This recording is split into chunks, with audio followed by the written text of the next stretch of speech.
Good morning, everyone. Good morning. It's good to be with you this morning. I'm the Reverend William Levwood, affectionately known as Rev Lev. My pronouns are he and him, and I'm so happy to be with you this morning. As we begin our service, if you're here in person, I invite you to silence your phone. And whether here in person with us or online at home, let us center ourselves for worship by taking a deep breath together.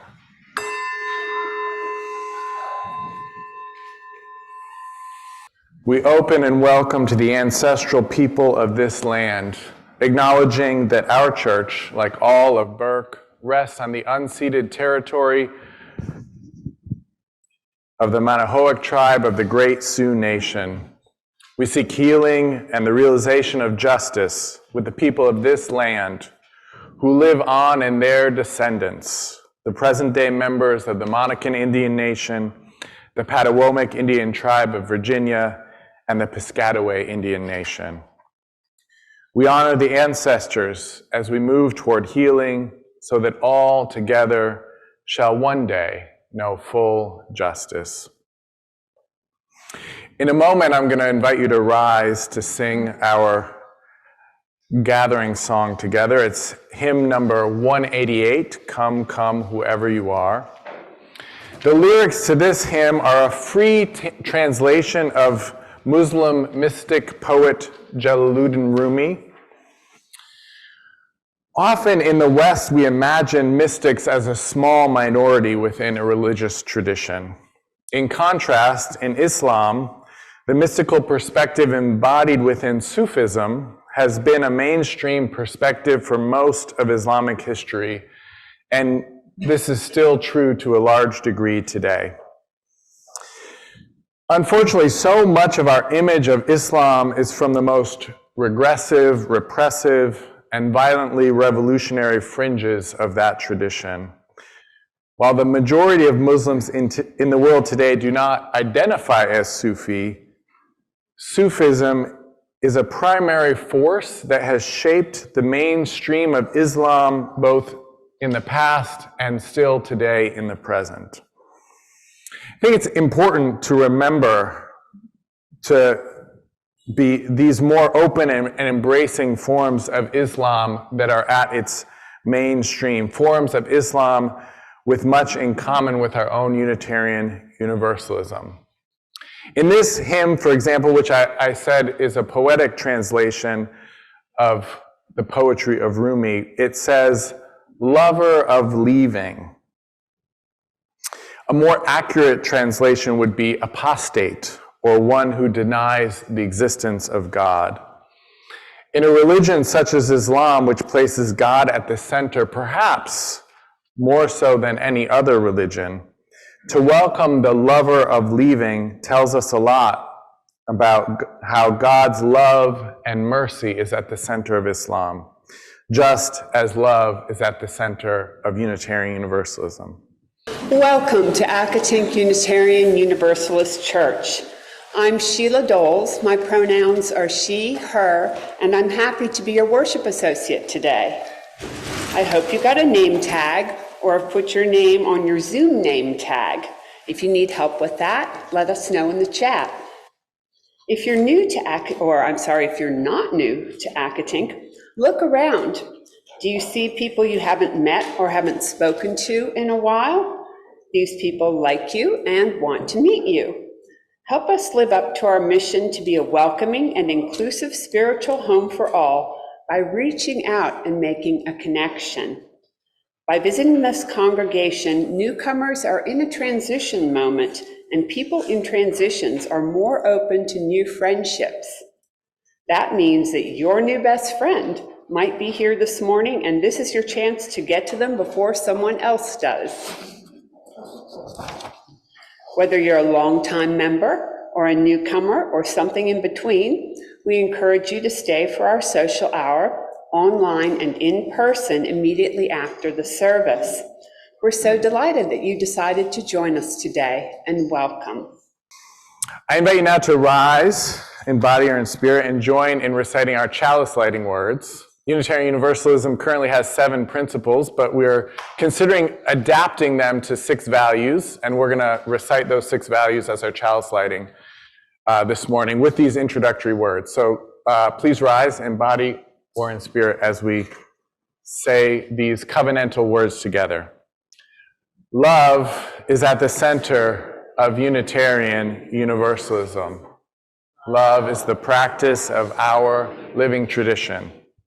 As Unitarian Universalists, we covenant to help everyone flourish, honor the web of life, be beloved community, cultivate generosity, celebrate diversity, and transform the world with love.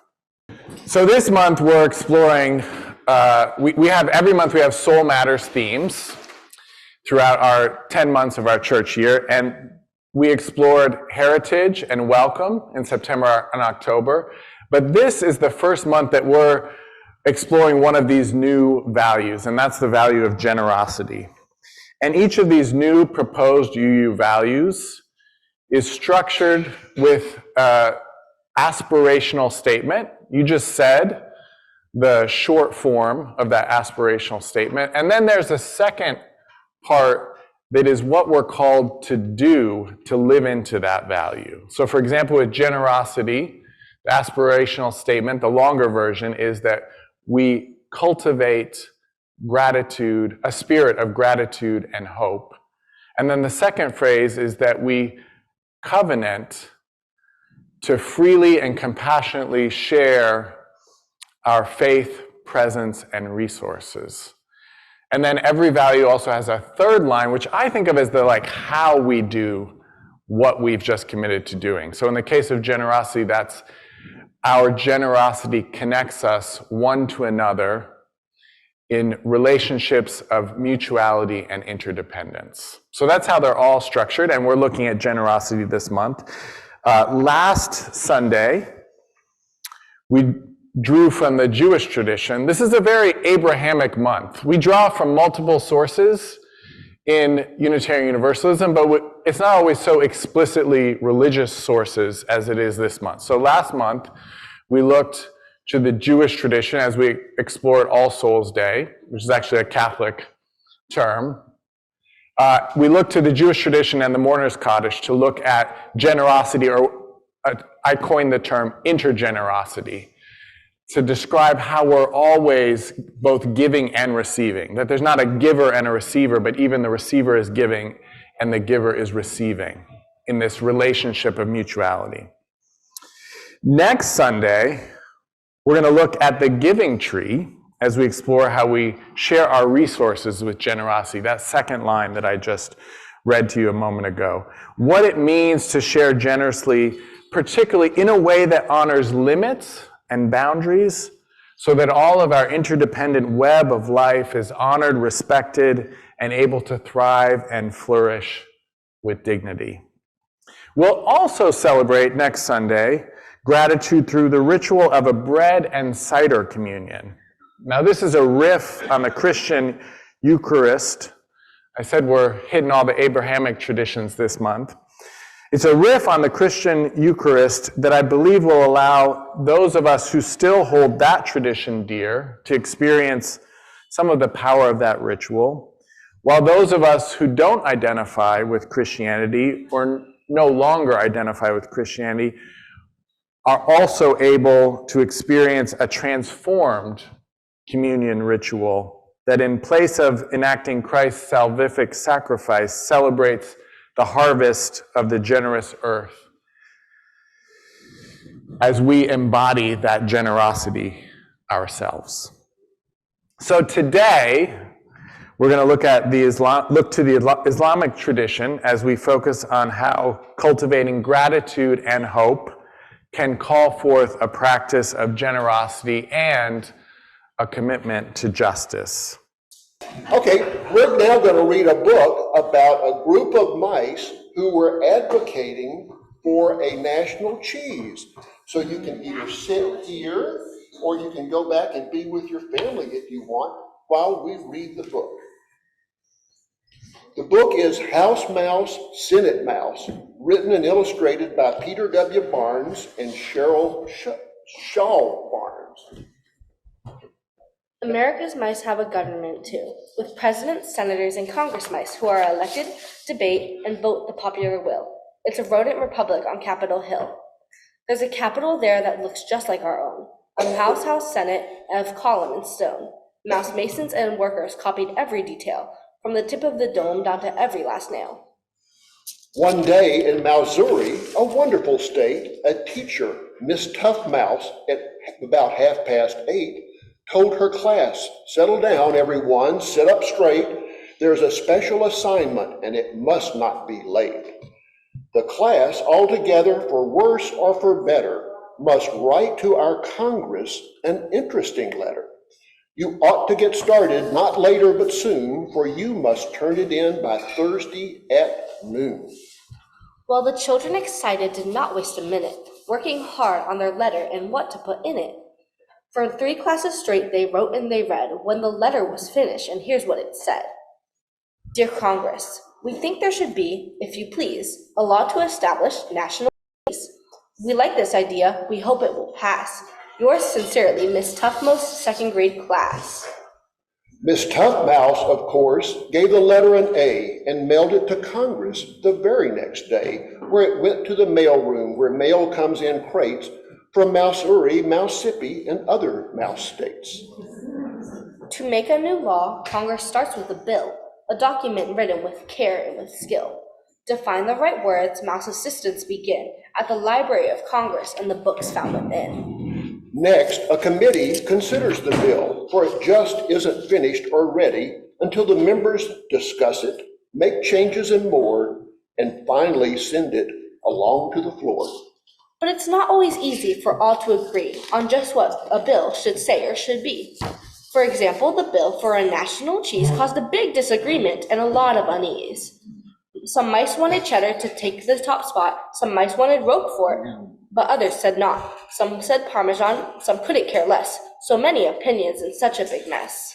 Just when it seemed things couldn't get bleaker, the Mouse-jority leader agreed with the squeaker to gather the brightest on Capitol Hill to figure out how they could rescue the bill. The rotunda was packed, a good place to meet, with Senator Thurmouse rose to his feet.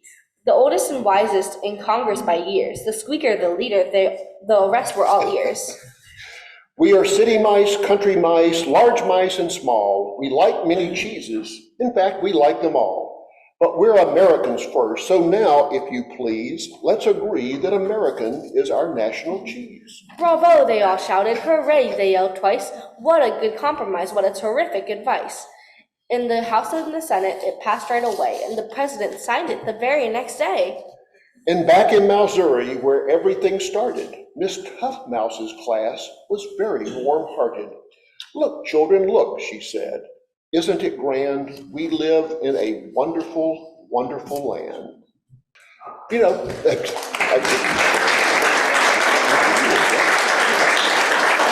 know, a few weeks ago, we had a Time for All Ages about the importance of voting. And over the past few weeks, we have been engaged in a very important Virginia election, which ended last Tuesday. And I am very pleased to say that all of your work to get out the vote was successful. And we will have a much more positive legislature for this General Assembly session. But the question is now, are we through? Was voting enough? Is that all we're going to do? I would offer that it's not enough, that we should tell our legislators what we want from them, what we want them to do, what policies are important to us because of our UU values. Even when we know that our legislators that we voted on support the policies that we're interested in, they want to hear from us because they use that input to help influence other legislators. So that sounds great. You ought to advocate. We all ought to advocate. But how do we know what policies are being debated, what bills are being voted on, and when we should do something and who we should contact? With between 2,000 and 3,000 bills being introduced at each General Assembly, it is confusing. but there is a group that can help here at Accotink. The AEUC advocacy team. And this slide shows you who our policy leads are for the various policies that we support. They will be working with our partners like VICPP, Justice Forward Virginia, Equality Virginia, and others to help track legislation so that they can let us know the status and the right time to contact our legislators. So my request is, if you support positive, progressive policies, it's very important not just to vote, but also to communicate with our legislators, because I guarantee you, the folks who oppose those policies, they will be communicating with their legislators. Now, I know many of you are already members of the AUC advocacy team, and you get the information, but if you are not, and you would like to, please just tell any one of the folks listed here, and we will put you on the advocacy team Google group so you get the information. Then you can decide what you want to do, whether you want to write or call or not do anything on a specific policy. It'll totally be your choice. There is also more detailed information on the advocacy team in the This Week and on the website. So thank you. Surah 89, The Dawn, from the Quran, translated by Michael Sells. In the name of God, the compassionate, the caring. By the dawn, by the night's 10, by the odd and the even, by the night as it eases away. Is there not in that an oath for the thoughtful mind? Did you not see what your Lord did to Ad, great pillared Iram, like nothing created in this land before, and Thamud with its carvings in the riverbed rock, and Pharaoh of the tent pegs, who spread oppression through their lands and compounded their corruption? Your Lord brought down upon them the lash of pain. Your Lord is in hiding and waits. Such is the human being that when his Lord tries him with generosity and bounty, he says, "My Lord has honored me." But when his Lord tries him with hunger and lack, he says, "My Lord has treated me with disdain." But no, to the orphan you are ungiving. You do not demand food for those who hunger. You feed on inheritances and devour your loved possessions with a love consuming. Rather, when the earth is split apart, splitting, when the Lord and the angels approach rank on rank arrayed, when on that day Jahannam is brought close, then the human being will remember. And what good will it do him that he remembers, saying, "If only I had made provision for my life, on that day no one else will suffer his pain. No one will be held to the covenant he made but he." O soul made peaceful, return to your Lord, accepted and accepting. Come in among my servants, and in my garden enter. So, excuse me, I have a little frog in my throat this morning. Many years ago, I used to go to Barnes & Noble religiously once a week when I would get off from work. I would get there around 9 p.m., and I would stay until they closed at 11 p.m., mostly browsing in the religion section. Now, this is before I realized, consciously at least, that I had a call to religious leadership. And I have to admit that at that time, my spouse called Barnes & Noble, in particular, and books in general, my mistress. Remember, I'd come home after 11 p.m. because I was so committed to these visits to Barnes & Noble. And during those hours in Barnes & Noble, I checked out many translations of the Quran. And I must admit, I was never able to get into it. There was something about the language that just didn't resonate for me.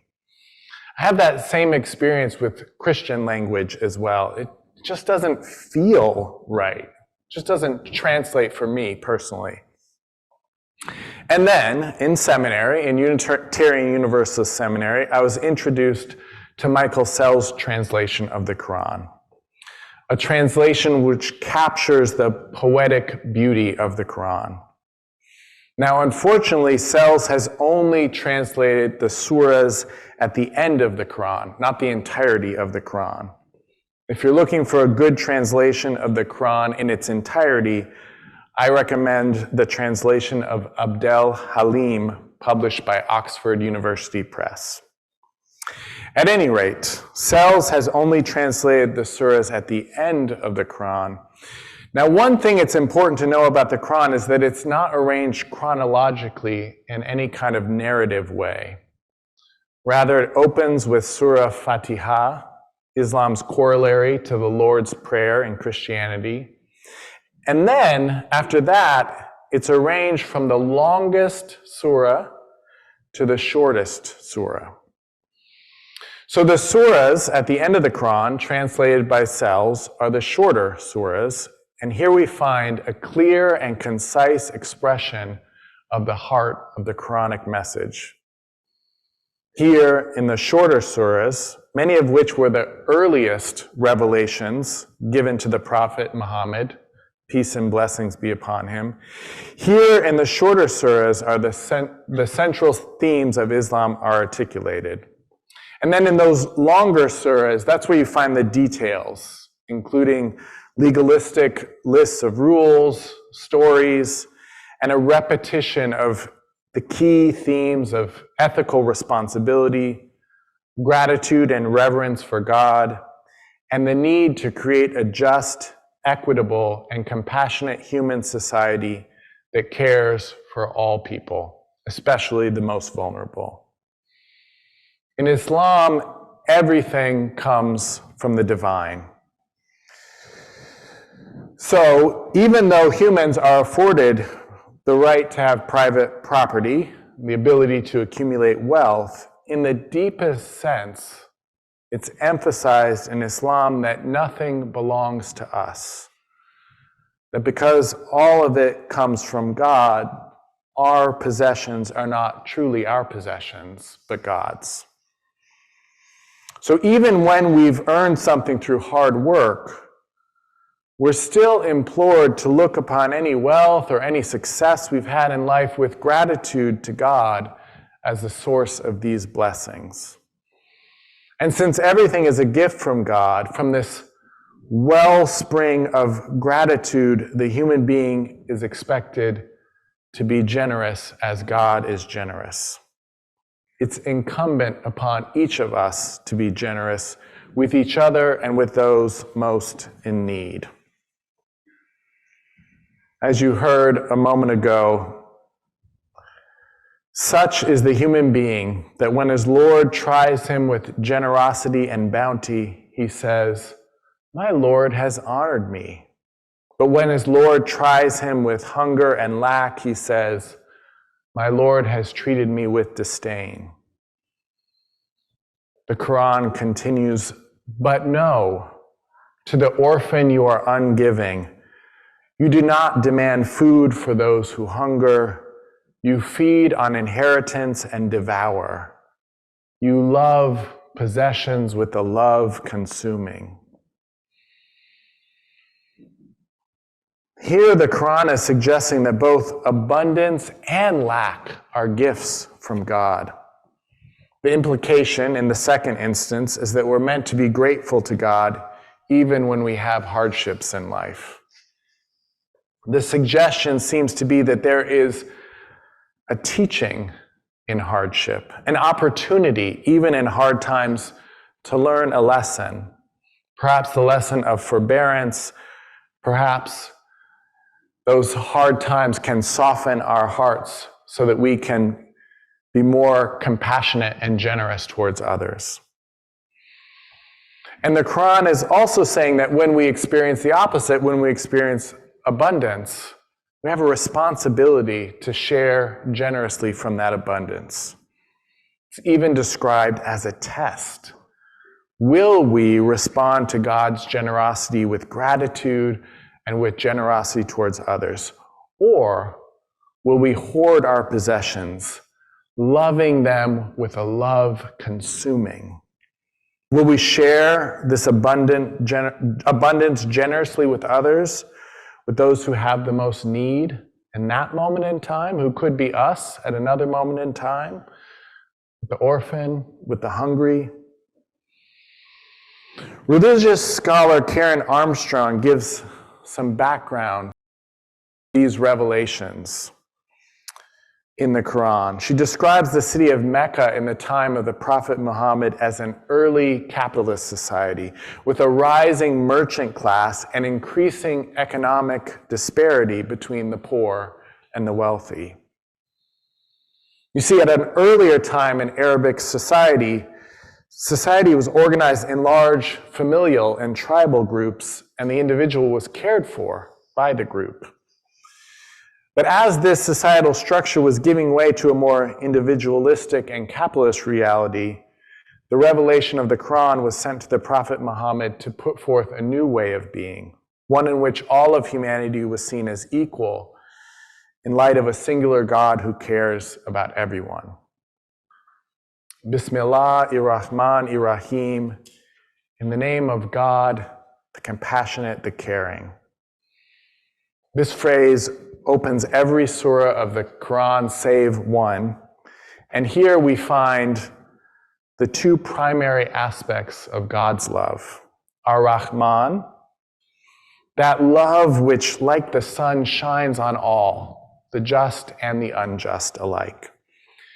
And Ar-Rahim, that love which, like a surgeon or like a parent, compassionately provides the medicine that's necessary in the moment for moral healing or for prayer, repair, the medicine or the teaching or the love or the specific action that moves us towards health, even if that could include pain as part of the healing process, as it often does in hospitals, or challenge as a part of the process of learning and maturing. Throughout the Quran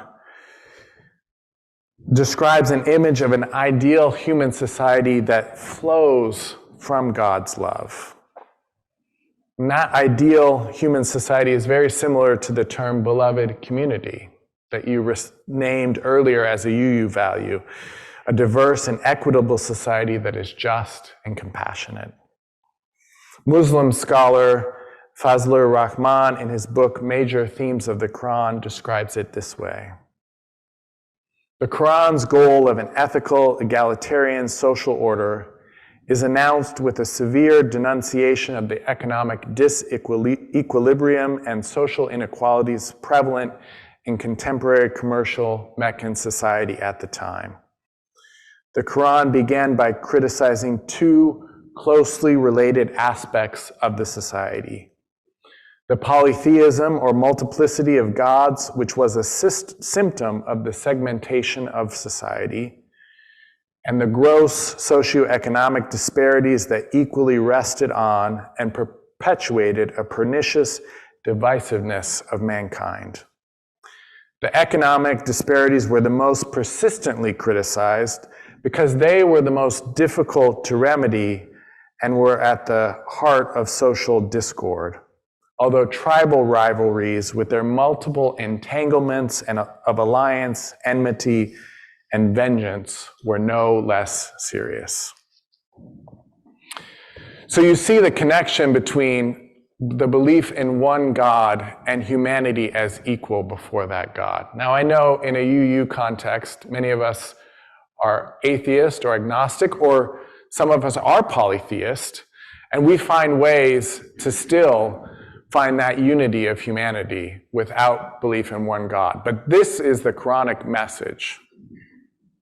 And I don't know if I'm conveying it fully enough, that at the heart of this message is a message of economic justice. That this commitment to economic justice grows out of this belief in a loving God who is compassionate and caring towards all human beings, and the earth too, by the way. There are Islamic teachings about caring for the earth. This commitment to economic justice grows out of gratitude for the abundance granted by God. Feel free to substitute nature here if you don't believe in God. This commitment to economic justice widens out from gratitude for the abundance granted to a responsibility to share this abundance generously with others. And this call to generosity is both rooted in the idea that an ideal human society is one of equity, justice, and compassion for all. It's rooted in that, and it calls us to make that a reality in our world. The Quran suggests that whenever we are given abundance, we are being tested as to whether we will share that abundance generously. This is true of individuals, who this surah tells us will be asked on the day of reckoning whether we've been generous to those in need or not. You can think of the day of reckoning as your conscience. It's also true of societies, of the society of Ad, of Iram, of Thamud. I don't even know if I'm pronouncing those correctly. They're societies, for most of us, lost to the annals of history, and of the Pharaoh. That one we recognize, all past societies that no longer exist, according to the Quran, because they didn't pass the test. Because rather than being societies where wealth was shared generously with all members of that society, in those societies it was hoarded and oppression spread throughout the land. And over time, that becomes the downfall of a society.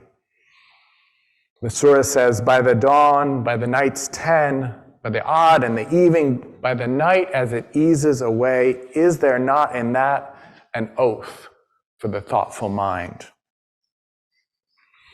Now, much of the guidance in this surah is given in the negative, a warning to oppressive societies that God will bring their ruin if they don't change their ways, a warning to individuals that we will be judged if we love possessions with the love consuming, and do not share any abundance we receive from life with those most in need.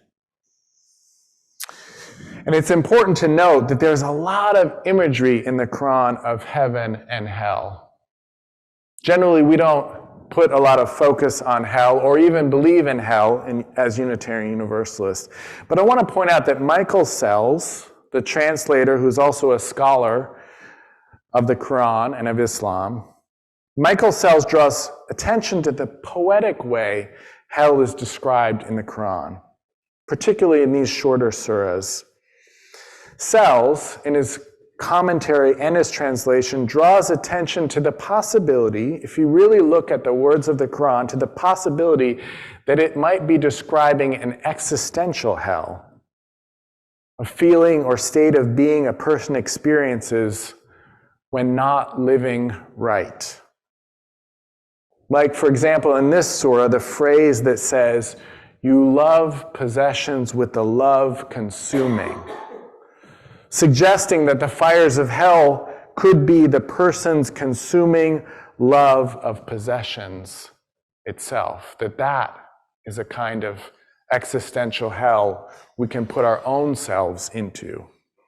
And in contrast, the surah ends with an image of heavenly paradise, which can also be understood not as something to be experienced in an otherworldly afterlife, but rather as an existential state of being one experiences when living a life centered in gratitude, generosity, and a commitment to working for a just, equitable, and compassionate society. O soul made peaceful, return to your love, return to your Lord, return to love, accepted and accepting. Come in among my servants and in my garden enter. This is one of my favorite sections of the Quran, one that I've recited hundreds of times. Because for me, it conveys the peacefulness one experiences when focused on a life of gratitude and generosity. A peacefulness that is experienced not only after the work is done, but even while we're doing the work. The work of making the world just, equitable, and compassionate. I'm reminded again of that phrase, beloved community, and how in our proposed new UU values, it doesn't say that we're going to build beloved community. It says we work to be beloved community. Because in the act of being beloved community, we experience that peacefulness right then and there, even as the world remains broken and incomplete. O soul made peaceful, return to your Lord, accepted and accepting. Come in among my servants and in my garden enter. May it be so. May we be among those who make it so. Amen, amen, amen, and blessed be.